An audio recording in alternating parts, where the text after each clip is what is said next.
So today's lecture is on the Industrial Revolution, and if you look at the picture that I have for you, or the image that I have for you there, what do you notice about the image?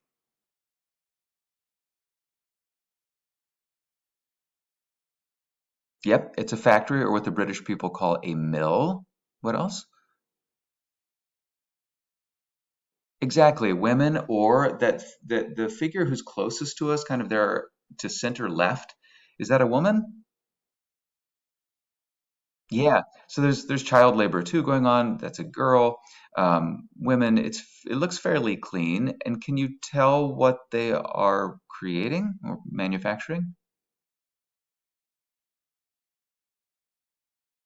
Exactly, yeah, textiles. And then too, if you look at the how it's being powered,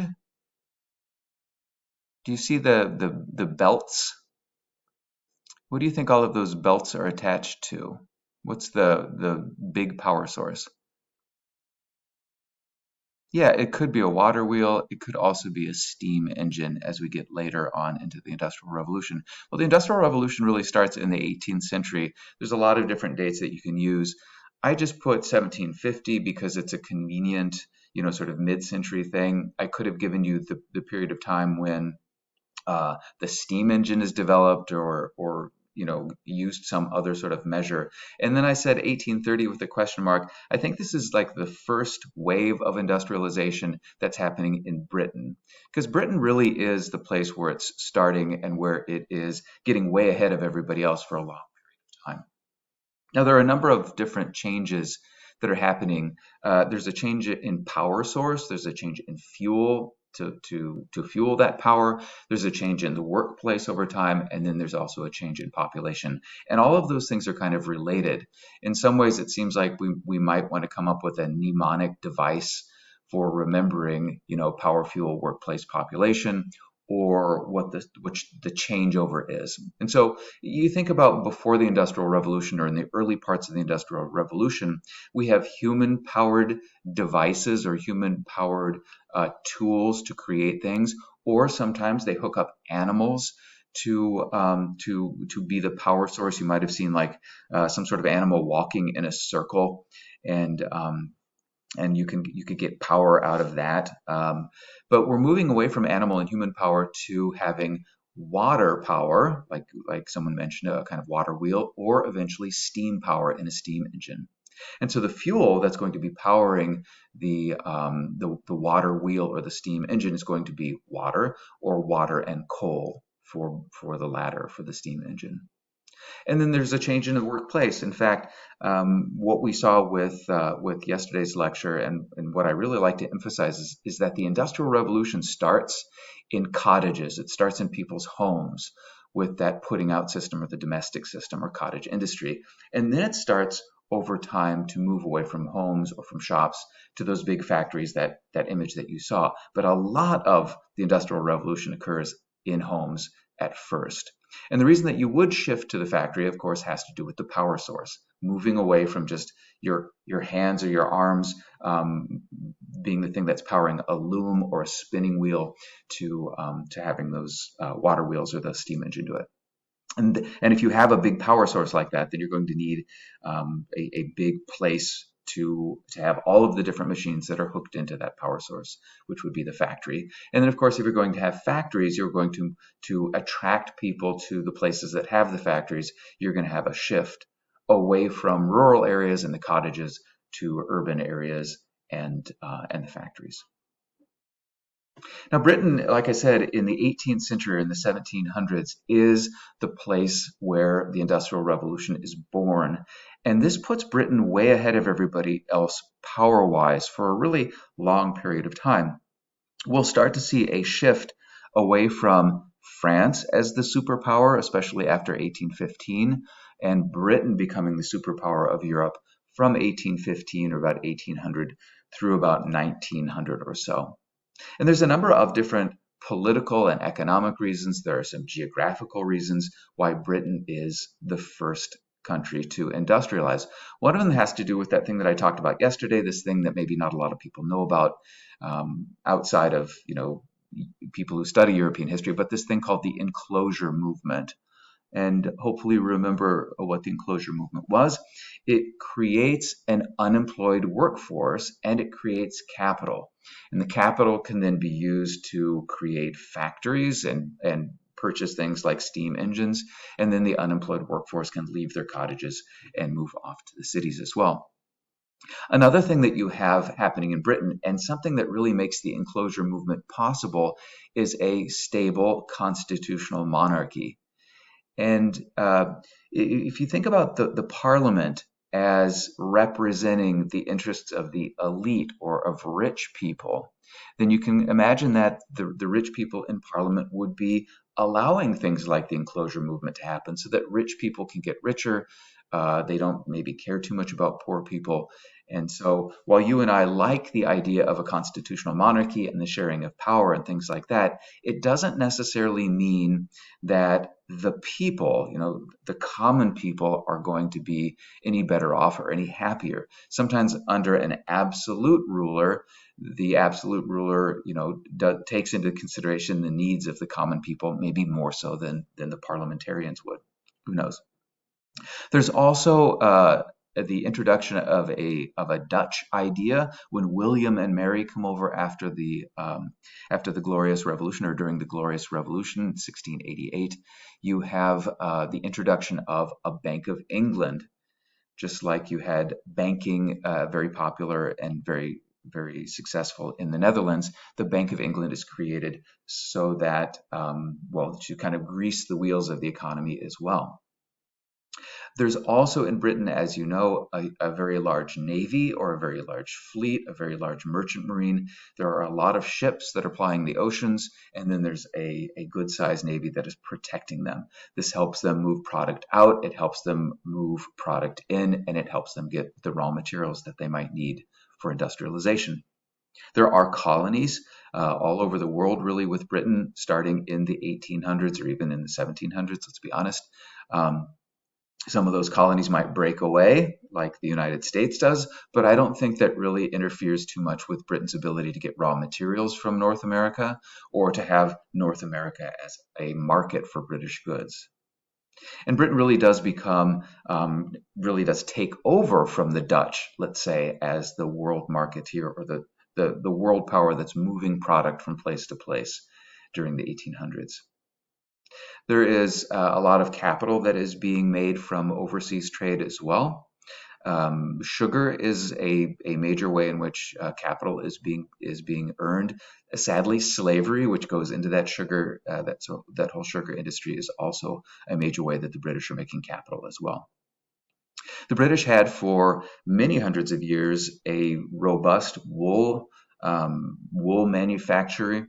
That is to say, raising sheep and shearing the sheep, and then turning that wool that the sheep produce into textiles. They also did this through the domestic system for a very long period of time. So they already had this kind of pre-industrial or early industrial system of making textiles. First out of wool, later it's going to be something different. Also, because of the way that British history worked out, you had these people who didn't belong to the Church of England. We call those people dissenters. And those dissenters were locked out of the university system in Britain, and they were locked out of government jobs. And so they had to figure out a way of making money. And so these dissenters became very inventive, literally, and very innovative about ways of making money. And so a lot of the people, I think, for example, the guy who makes the steam engine, James Watt, I think that he's a dissenter. So you've got these people who are trying to come up with ways of making money who don't fit into regular British society. Once again, jump in with any questions that you might have. Interrupt me at any time. Some of the geographical and social reasons that Britain is the leading industrial country is that Britain deforested early. In other words, they had a number of trees that over the centuries they were chopping down and burning, using as fuel for cooking and for heating, and they were kind of run out of trees. Luckily for the British people, Britain is rich in coal. There's a lot of coal just right underneath the surface, and so they are able to mine that very early as well, and use coal for cooking and and also for heating, but then eventually they're going to be using coal in the steam engine as well.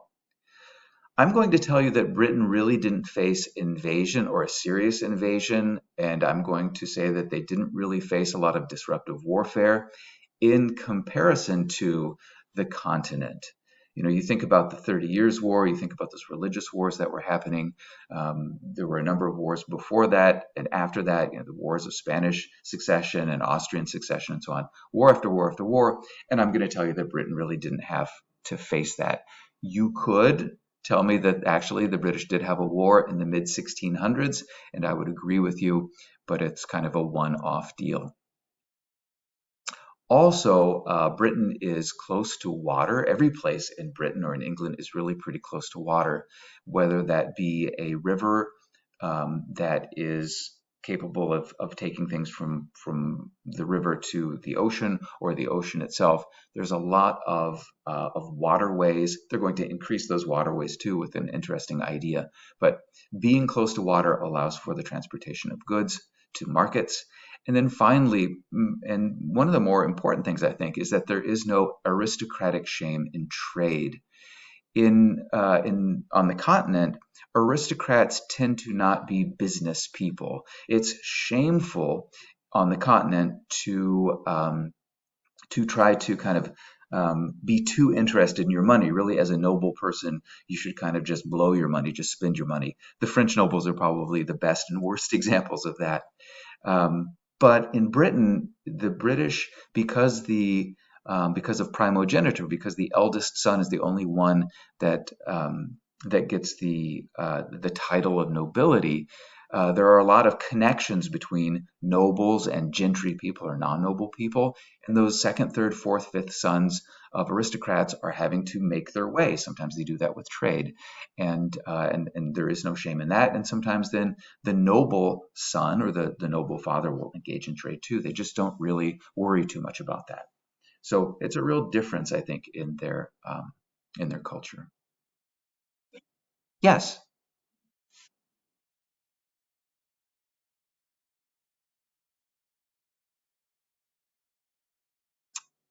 Yes, for building ships, but not so much as a fuel source. Once they discover that coal can be used, it's much cheaper and much easier for them just to mine the coal and use that instead. Sadly, coal is dirtier, and so this really has a bad effect on the environment. But it's a cheap source of fuel for them, and so they just go with that. Thank you for asking a question. I love questions, so anytime you guys want to jump in, please do. Yeah, sure.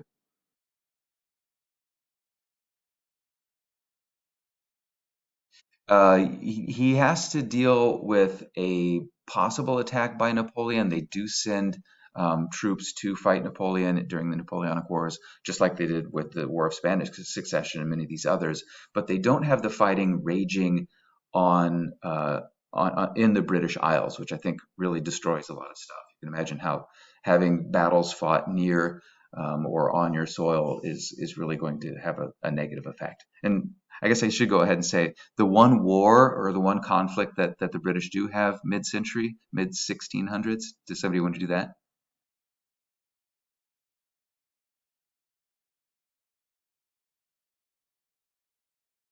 It would be the English Civil War. Yeah, thanks. Excellent. Okay, good. So moving away from wool, wool is fantastic, and you and I probably we might have some things made out of wool, and we know that especially smart wool isn't really scratchy and stuff. But cotton, which we also own a lot of things that are cotton, cotton becomes at this point in time desired over wool. It's lighter, it's comfortable, but it's relatively expensive, and it doesn't come from sheep. Obviously, it comes from cotton plants, and cotton needs to be picked. The seed of the cotton needs to be separated from the fluff of the cotton, and then it can be turned into things that are useful.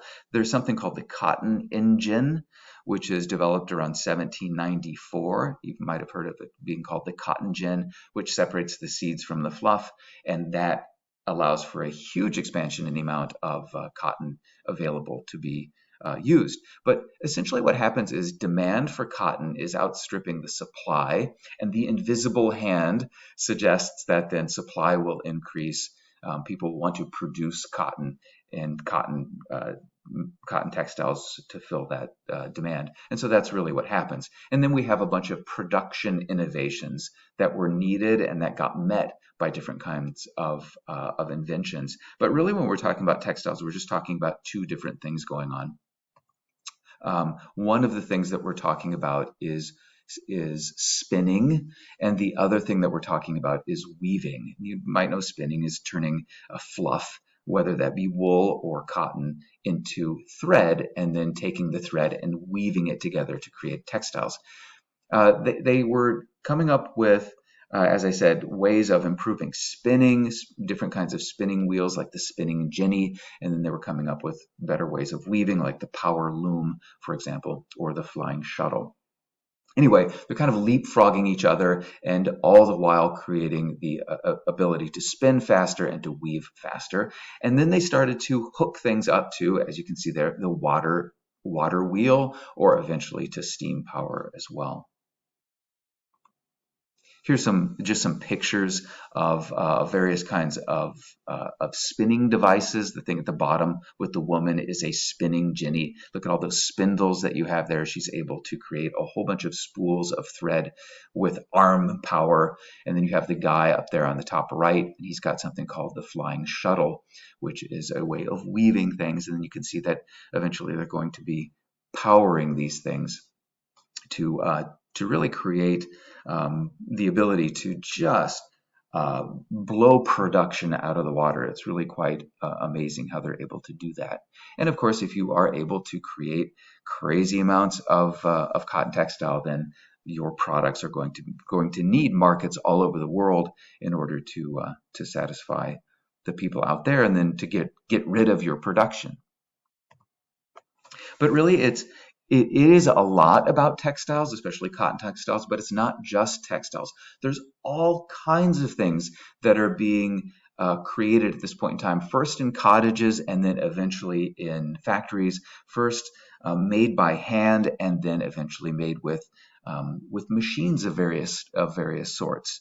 Things that drill and things that saw and things that turn things, like things called lathes, that allow you to create all of these sorts of things. I like to call a lot of these things bourgeois consumption goods. They are things that middle class people, with the middle class increasing over time in size and the ability to buy things, these are kinds of things that middle class people can buy first, and then it starts to move into maybe the lower classes as well, as these things get cheaper because they are being manufactured in factories. So things like toys and dishes and buttons and candlesticks and furniture and rugs, pots, pans, utensils of various kinds, glassware, all kinds of home and garden tools, and even things that people used to make themselves, like soap and beer, sometimes wine and liquor, and other kinds of foods can be made in large factories. So all of these things really start to be made not by individuals in the countryside anymore, but in larger factories. Once again, producing large numbers of things. When you have a large amount of supply, you're reaching the demand, you're meeting the demand, and prices are coming down. Especially when you think about the amount of money that people are making at this point in time working in those factories. It's always pretty much the same. Factory workers don't really make a lot of money, but they do create a lot of stuff for the capitalist who owns the factory. The power.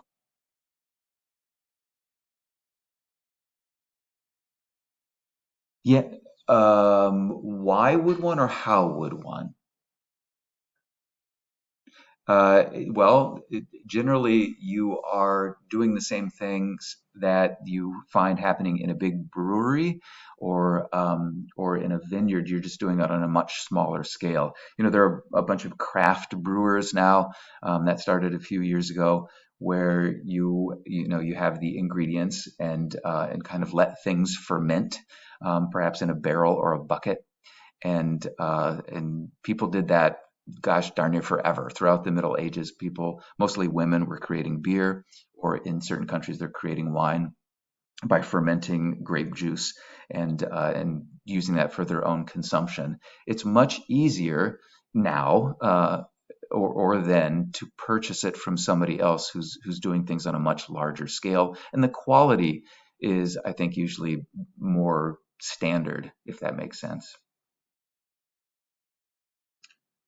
The power source at this point in time, of course, is going to be the steam engine, and this is something that is improved to the point where it becomes an effective means of powering things around the 1760s or so, 1760s, 1770s, and this is done by a guy by the name of James Watt. Sometimes his partner Matthew Boulton is also mentioned in the Watt and Boulton steam engine.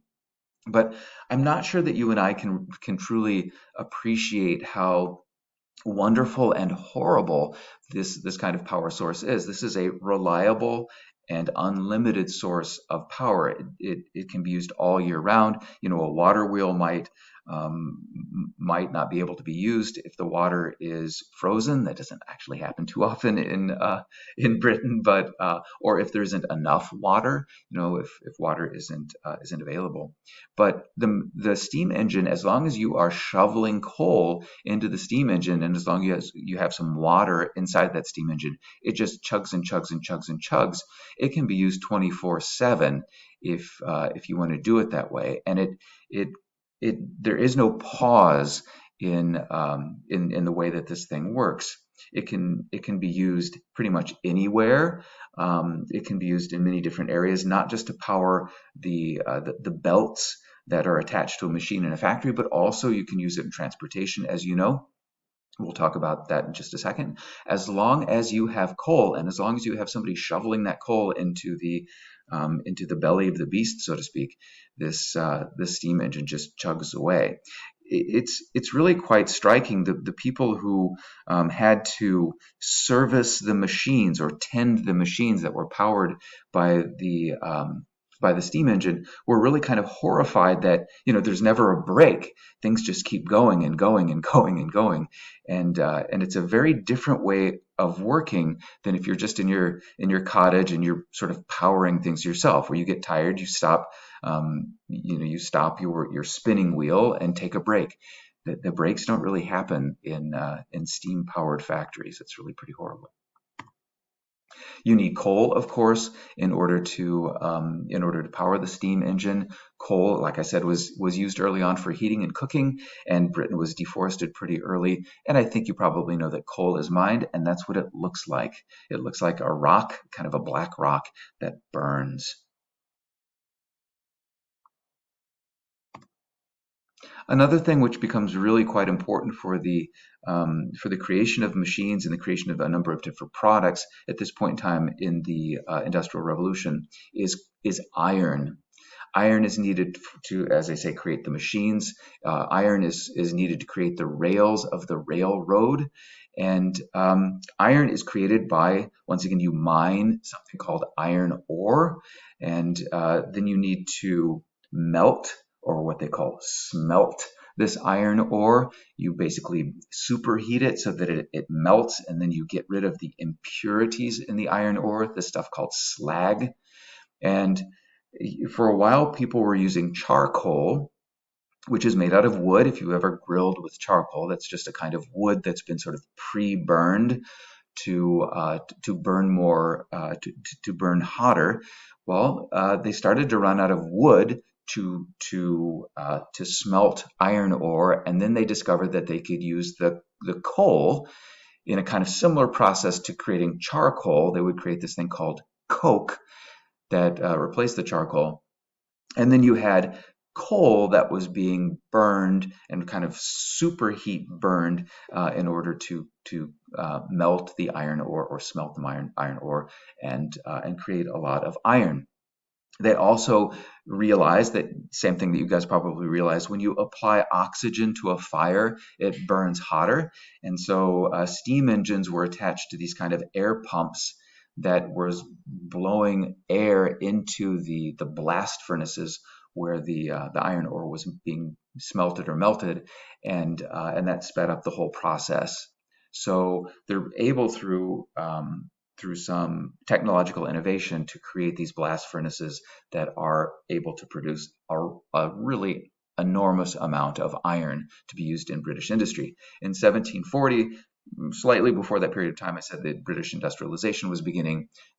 The British produced 17,000 tons of iron, and you go forward 100 years, and they're producing 3 million tons of iron. So it's a real advance and increase in the amount of iron that's being produced. One of the inventions that sometimes gets mentioned at this point in time is Henry Cort's puddling and rolling system. It's kind of a factory-made or industrial way of making iron, getting rid of the slag, producing pure iron, and then being able to produce bars and rails directly from molten iron coming out of the oven there. Moving on to what you might do with a steam engine and transportation, I think you know about steam ships, you know about railroads and locomotives and so on.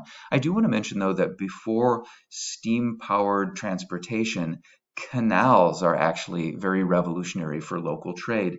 You know what a canal is? It's just it's essentially a man-made waterway that has usually an animal pulling a barge on the side of the canal. You know, they have a path next to the canal, and a horse can pull. I think a horse can pull 100,000 pounds on a barge, but a horse, if you don't have a canal, can only carry about 250 pounds. So creating canals would really be a revolutionary way of transporting things.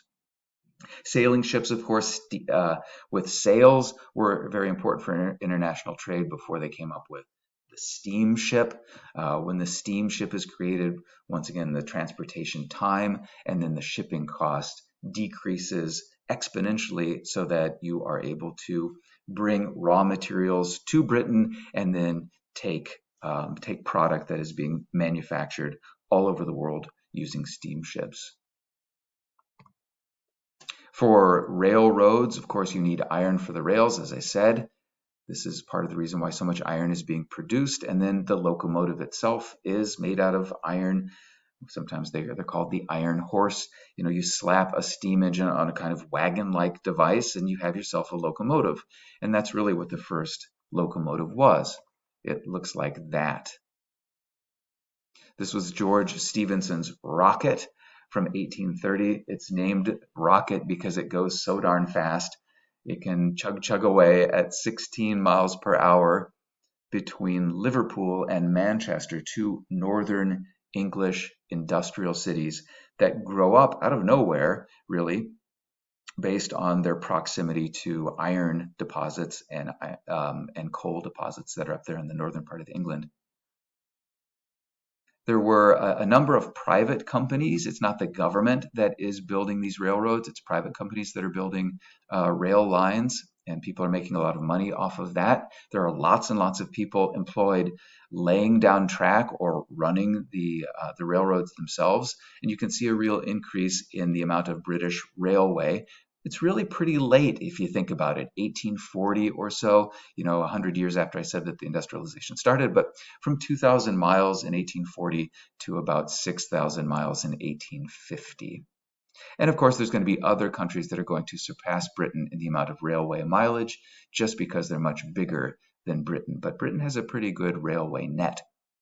Sadly, I like to tell this story, but sadly, on the first day that the rocket was moving between Liverpool and Manchester, there were a bunch of bigwigs that came to watch it, and there was a nobleman who was standing there watching it, and the rocket was going so quickly that the nobleman was sadly standing on the tracks and was struck and killed by the rocket. I'm not sure what more to say about that other than I think it's kind of funny. Sad but funny. Sad for him, funny for me.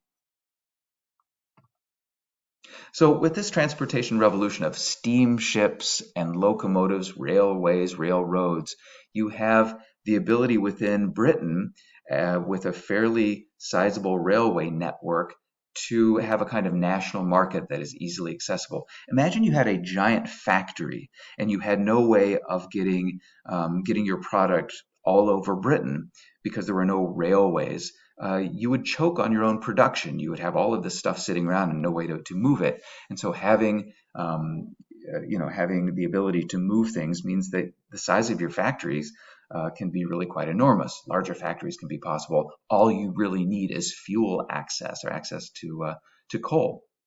Of course, this is going to decrease the time needed for travel for individuals as well. You can get to places easier. People can move from the countryside to cities to work in the factories really quite easily.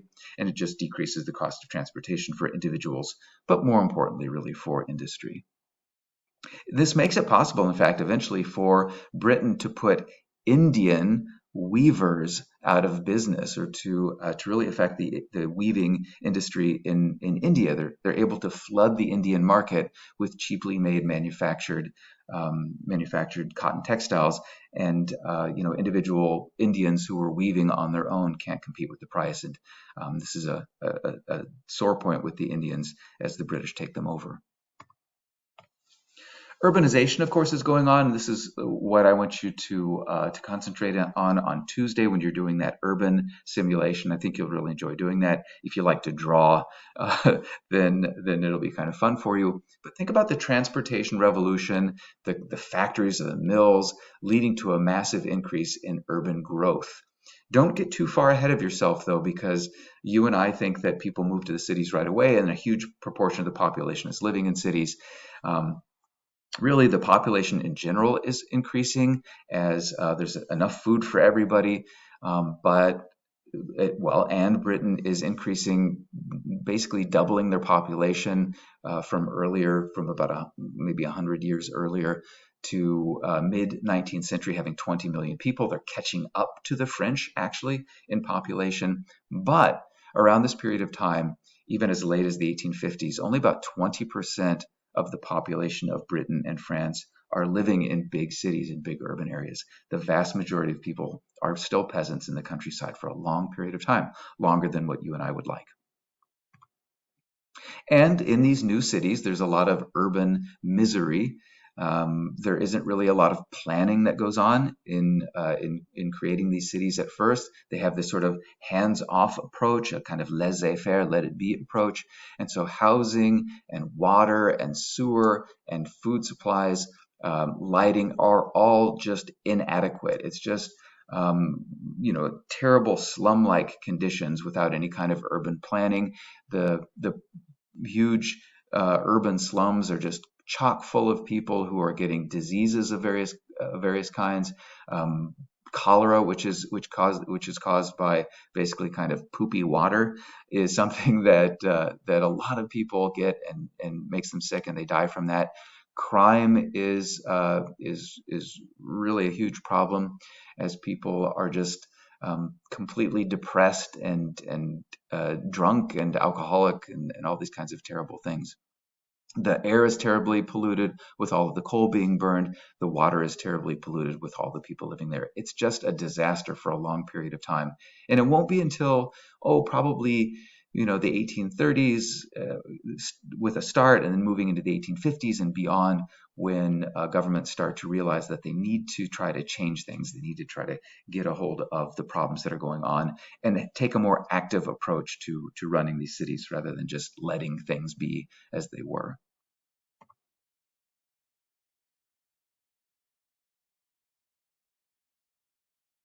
Well, there was the terrible London fog of the 1950s, which was caused by a weather inversion, and then all of the coal that was being burned by people to heat, to cook, and then even close by there were coal-fired power plants. And literally, people couldn't see in front of their own face. They put their hand up. There was just black fog or smog, and it killed a lot of people. Thousands of people died who had asthma or weren't able to deal with that. This was a huge crisis in Britain in the 1950s. That's really late, and it encouraged them then to move away from individual people heating their own, tenements or their own crummy apartments, and then having more electricity and putting the coal-fired power plants a bit farther out from London. But you're absolutely right; it was terrible. And going throughout um, history, when you've created these large industrial cities, you can imagine that weather inversions happened, or that their lives were cut short because they were always breathing all of this polluted air. Proletarianization is something that's occurring at this point in time as well. The proletariat is like the bourgeoisie. Bourgeoisie, we talk about being the middle class. The proletariat are the people who are the working class. And really, what a proletarian is someone who does not own their means of production. Your means of production is what you use in your job. So if you were a factory worker, who owns the machine that you're tending? That's a real question.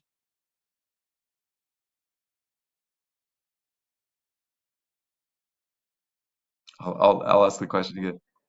Yeah, the owner of the factory, exactly. So you've got this person who owns the factory, who owns the machinery, who's getting all of the profit from everything that this person who is standing at that machine is creating, right? The worker is working and getting paid hourly, and there's a real change then with proletarianization. It's moving away from like somebody who would own their own spinning wheel, for example, somebody maybe who belonged to a weaver's guild, and somebody who belongs to a weaver's guild has their own loom and has their own spinning wheel, and they're creating textiles. They're selling the textiles directly to someone and profiting from everything that they produce. Whereas a proletarian is losing their means of production. They no longer own their own tools, and instead of working for their own profit, like selling something to someone, they work for wages. They work for, by time. They get paid by the day or by the week, or like you and I, or actually maybe you, maybe not me, I don't know, get paid working hourly wages. You work and you get paid for every hour. If time is the way that you're getting paid, you can imagine that the owner class is going to want people to work as much as possible. Every minute they want them to be busy, which once again is a really different kind of way of working. If you're in your cottage and you've contracted with an entrepreneur to do the putting out system, then you're kind of taking breaks and you're putting stuff together when you want to. But in the factory, there's this new, you're attached to a machine that's attached to a steam engine that just is chugging along, and it's a really horrible way to work, I think. And because of that, they create all of these new, really harsh rules for the factories, where if you come late, you get docked pay. If you damage something in the factory, you're docked pay or you're fired immediately. There are fines that are levied against people. People are fired, like I said. There's even at this point in time a lot of corporal punishment that goes on in the factories. Your supervisor can punch you or kick you or smack you, and you really have no recourse. You either take it or you get fired, and you need that job. And so there's really a lot of horrible conditions going on in the early industrialization. Time is being regulated like never before. And people had very long work days and work weeks. It's usually about 12 hours a day, 6 days a week. So people are really miserable in these new factories and this whole new working scheme. Can I get an amen from you? Yes, thank you very much. Good. I don't know if you guys probably have had jobs where you have to work hourly, and if you have time to lean, you have time to clean, and that sort of thing. Hopefully, you haven't had to do that. I worked at Taco Bell when I was your age, and it was just horrible, just horrible. It was absolutely terribly. And if you get caught in the machinery, like a lot of little kids did, they hire little kids because they're so tiny they can run between the machines and pick up all the cotton fluff and stuff. You get your hand caught in a machine and it's mangled, you just get fired. That's all. And then they just hire another little kid to do the job. So it's just really, really miserable conditions for a long period of time. Once again, it goes back to that Adam Smith idea of laissez-faire, of the government letting the people do what they want with their own property and hire people as they wish. And Um, it's called, this is actually called liberalism early on, but we'll talk about that in the next unit. There were people, though, who didn't like the new scheme of working. They were disgruntled by it. They hated it, and they engaged in machine sabotage. There was this group of people called the Luddites who were very active between 1811 and 1818, trying to destroy machines, trying to burn factories, and sometimes killing factory owners. The machines that were being created, the factories that were being created, were putting them out of work. They were losing the ability to weave, to create, toys or tools or whatever it was that they were creating by hand, and making a decent wage out of that, and being forced into factories where they were just, machine tenders, so to speak. And so, they're engaged in a campaign against the factories and against the machines. And in 1812, the Parliament passes a law that says that if you sabotage a machine, you could be hanged. There is capital punishment for, interfering with production, which shows you once again the capitalists are in charge of Parliament. Um, by the way, those of you who know dates really well, 1812. Oh, well, I shouldn't do this because I know what you're going to tell me. But an important war going on between Britain and another country in 1812. That if you're interfering with production, you're interfering with the war effort. Tell me what that war is. Not the War of 1812 with the United States, because the British don't care too much about that. Who are they fighting to?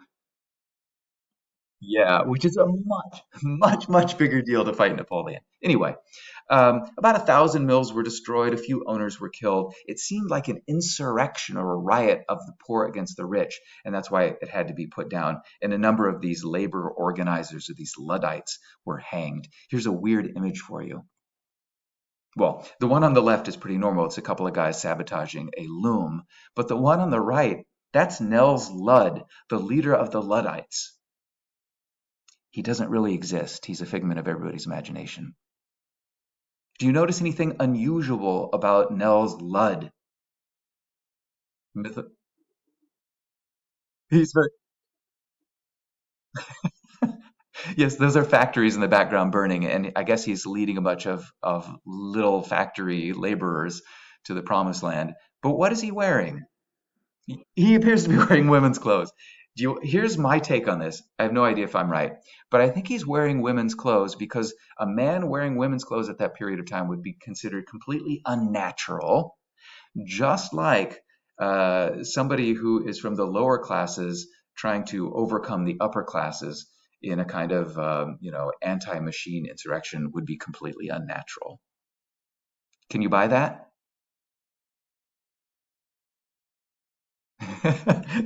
No, but they were doing something completely unnatural. The lower classes rising up against the upper classes.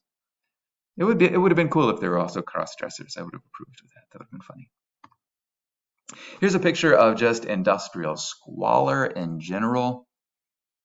You can see animals wandering the streets and just trash piled up. There is no, trash disposal, and blackened skies, and you can imagine blackened water as well, and miserable people. When these factories opened up, they decided to continue the tradition that you had in the cottages of families working together.